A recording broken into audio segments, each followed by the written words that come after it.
You know, when I decided to join the high school French club, I thought I was signing up for a delightful journey into the world of baguettes, berets, and the occasional existential crisis.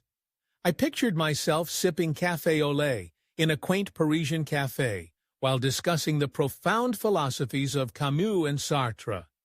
Instead, I found myself in a cramped classroom, surrounded by a group of students who were just as clueless about French as I was, but who were all somehow convinced that they would be fluent by the end of the semester. Spoiler alert, we were not. The first meeting was a whirlwind of excitement. Our club president, who we all assumed had just returned from a year in France, walked in with a scarf that was definitely too long and a confidence that was definitely too misplaced. "Bonjour, mes amis, sis," she exclaimed, and we all nodded like bobbleheads, because who wouldn't want to be friends with someone who could say hello in a language that was already giving us anxiety? As she launched into a passionate speech about the beauty of the French language, I couldn't help but notice that half the room was already lost. I mean, I was still trying to figure out how to pronounce bonjour without sounding like I was choking on a croissant.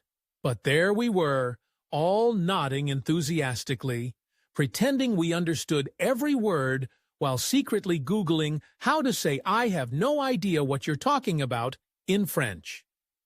Then came the part of the meeting where we were supposed to introduce ourselves in French. I panicked. My brain went blank.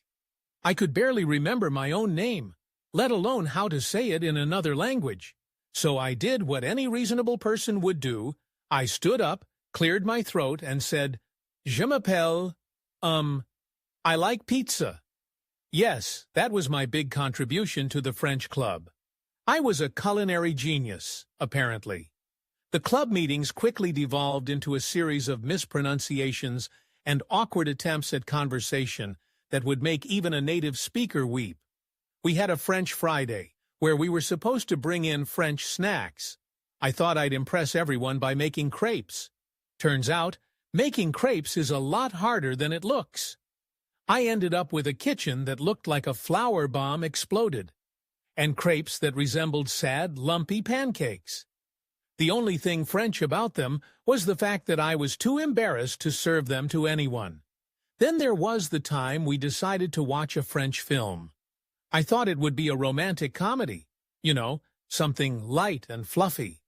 Instead, we ended up with a 3-hour existential drama about a man who spends his life contemplating the meaning of existence while sitting in a cafe. By the end, we were all just as confused as the protagonist, wondering if we were supposed to laugh or cry. Spoiler alert, we did both. And let's not forget the time we tried to learn a French song. We chose La Vie en Rose, thinking it would be a beautiful addition to our repertoire. What we didn't realize was that singing in French is like trying to solve a Rubik's Cube while riding a unicycle. Half of us were belting out the wrong lyrics, while the other half were just making random sounds that vaguely resembled French. It was a cacophony that could only be described as musical chaos. By the end of the semester, I hadn't become fluent in French, but I had learned a few important lessons, namely, that it's okay to be a little ridiculous, that laughter can bridge any language barrier, and that sometimes the best memories come from making a complete fool of yourself. So here's to the French club, where the only thing we truly mastered was the art of having fun, one awkward mispronunciation at a time.